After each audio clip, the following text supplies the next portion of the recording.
दोस्तों, next word हमारा है बर्थ, यानी BIRTH, बर्थ। इसका मतलब होता है जन्म से। और बी दूसरा वर्ड है हमारा BERTH, यानी बर्थ। इसका मतलब होता है sleeping place in the train और शिप, यानी जो स्लीपिंग प्लेस होता है ट्रेन में और शिप में, उसको हम क्या बोलते हैं, बर्थ। और इस बर्थ का मतलब होता है जन्म से।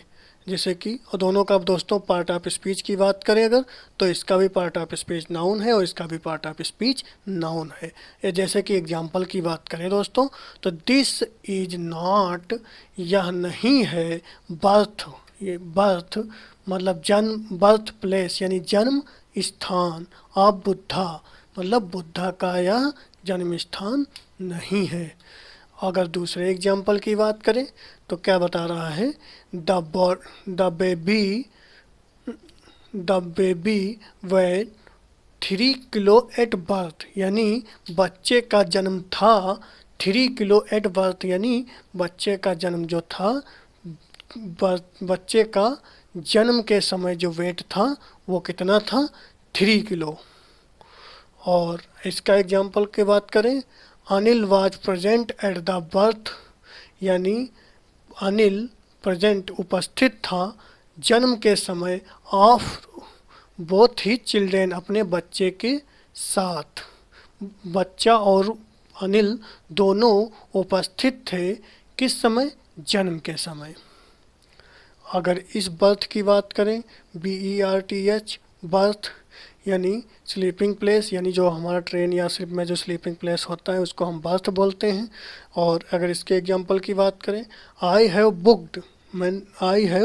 Booked to berth in in Shatabdi express, यानी मैंने मैंने बुक किया टू बर्थ, यानी दो बर्थ बुक किया इन किम्मा शताब्दी एक्सप्रेस में, यानी शताब्दी इस एक्सप्रेस में दो बर्थ हमने।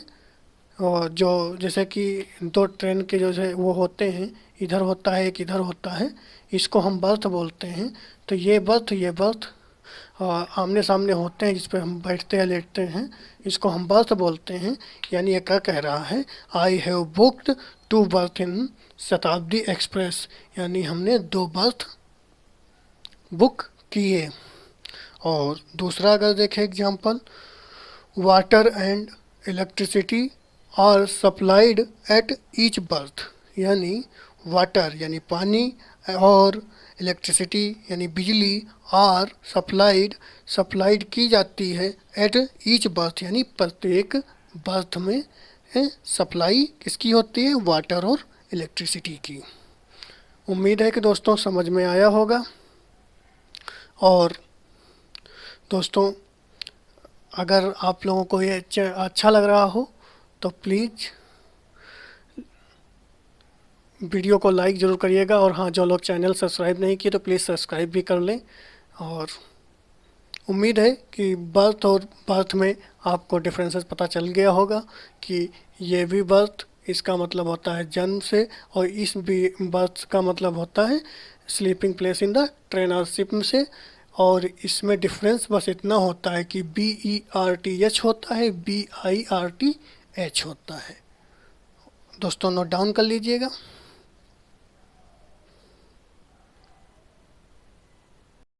दोस्तों, हमारा नेक्स्ट वर्ड है आई। आई मतलब आँख। आई आई ए नाउन है जिसका मतलब होता है आँख, यानी एक्युलर ऑर्गन, मतलब जो नेत्र संबंधी अंग होते हैं उनको क्या बोलते हैं, आकुलर ऑर्गन, यानी नेत्र। आई मतलब नेत्र या आँख होती है दोस्तों। हमने सभी ने जाना होगा आई माने आँख होता है, लेकिन एक आई ये होता है AYE, आई। और ये क्या है, EYE। तो ये इसका पार्ट ऑफ स्पीच नाउन है और यह एक्सक्लामेशन है।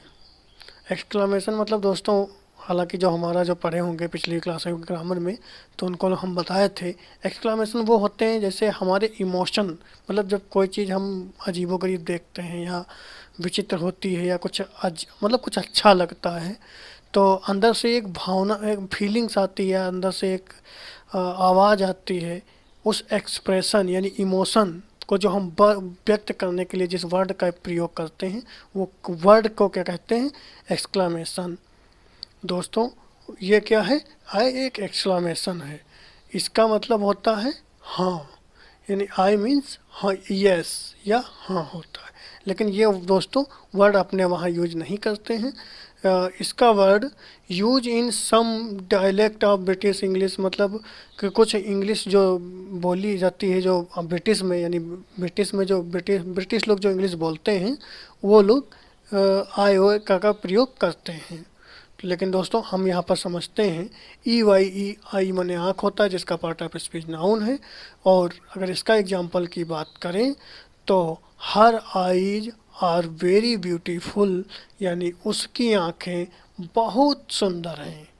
और दूसरे एग्जाम्पल की बात करें, दूसरे एग्जाम्पल की बात करें, there were tears in her eyes, यानी उसकी आँखों में आंसू थे, यानी वर आई इन। और हाँ दोस्तों, एक चीज़ आप लोग ग्रामर में हालांकि हम पढ़ाएंगे, और लेकिन एक चीज़ हमेशा रखो, जब भी देयर का प्रयोग किया जाता है तो उसमें इन्वर्जन का प्रयोग होगा। दोस्तों इन्वर्जन का मतलब है put verb before the subject, यानी सब्जेक्ट यस है, अगर इसके बाद जो वर्ब आती है उसको हम पहले रख देते हैं, देयर के बाद वर्ब का प्रयोग, मतलब हेल्पिंग वर्ब का प्रयोग किया जाता है, इसलिए देयर से पहले इन्वर्जन होता है। मतलब वर्ब का इन्वर्जन मतलब उल्टा कर देना, यानी वर्ब को पहले रख देना। हालांकि हम ग्रामर में इस पे हम विस्तार से बात करेंगे। और दूसरा हमने समझ लिया होगा कि आई मतलब आँख होता है, जिसका एग्जांपल है हर आई आज वेरी ब्यूटीफुल, यानी उसकी आंखें बहुत सुंदर हैं। देयर वर टीयर्स इन हर आई, यानी उसकी आंखों में आंसू थे। दोस्तों ये एग्जांपल हमारे आई के थे। अब आई के इसका मतलब होता है एक्सक्लामेशन। और दोस्तों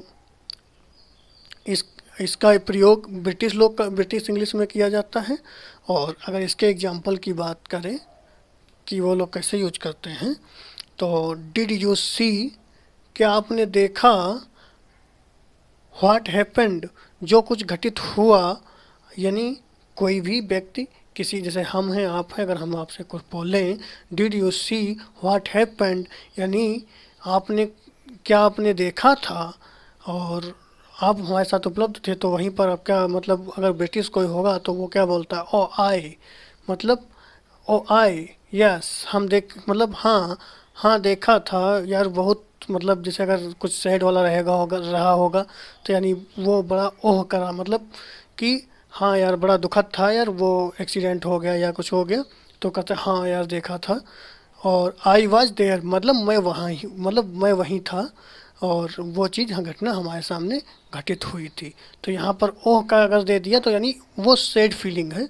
तो ये क्या बता रहा है? Did you see what happened, हाँ जो कुछ घटित हुआ था क्या आपने देखा? तो वो सामने वाला रिप्लाई कर रहा है ओ आई, हाँ यस यार हम देखे थे। आई वाज हेयर, मतलब मैं वहीं, आई वाज देयर, मतलब मैं वहीं था।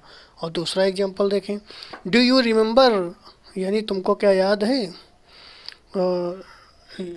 डू यू रिमेंबर, तुमको क्या याद है? Your first day at school, जब आप पहले दिन स्कूल में आए थे, तो वो मतलब आपका अपना स्कूल का पहला दिन याद है? कोई क्वेश्चन कर रहा। ओ आए, हाँ यार याद है, बड़ा उस दिन मतलब अजीबो गरीब फीलिंग आ रही थी, मतलब सब लोग अजनबी थे, मतलब वो ओह लगा गया, तो मतलब थोड़ा सा अजीब टाइप का, मतलब उसको थोड़ा अंदर से भय सा लग रहा होगा, तो इसलिए ओ का प्रयोग। और हाँ दोस्तों, आई की जगह पर ये लोग यह भी प्रयोग करते हैं, दो वर्ड ये लोग यूज करते हैं, चाहे आई कर लो चाहे ये कर लो। तो उम्मीद है कि दोस्तों समझ में आ रहा होगा कि आई मतलब आँख होता है, आई मतलब हाँ, ये ब्रिटिश इंग्लिश में यूज किया जाता है। और जिसका एग्जाम्पल भी मैंने बता दिया। और यहीं पर हम एक बात आगे बढ़ें। जो लोग इसका स्क्रीनशॉट लेना चाहें तो प्लीज़ नोट डाउन कर लीजिए। और दोस्तों, मैं अपनी क्लास को यहीं पर विराम देता हूँ। उम्मीद है कि समझ में आ रहा होगा। और दोस्तों, आप लोगों को अगर वीडियो अच्छा लग रहा हो तो प्लीज़ लाइक भी करिएगा। और हाँ दोस्तों, जो लोग अभी तक सब्सक्राइब नहीं करे हैं प्लीज़ सब्सक्राइब कर लो यार, और बेल आइकन को प्रेस करना ना भूलो। और दोस्तों, आपका लाइक हमको मोटिवेट करता है और हम कुछ आप लोगों को और अच्छा सा बता पाएँ या दिखा सकें दोस्तों। या तो दोस्तों, इसी के साथ हम अपनी क्लास को यहीं पर विराम देते हैं। Thanks for watching this video till then take care.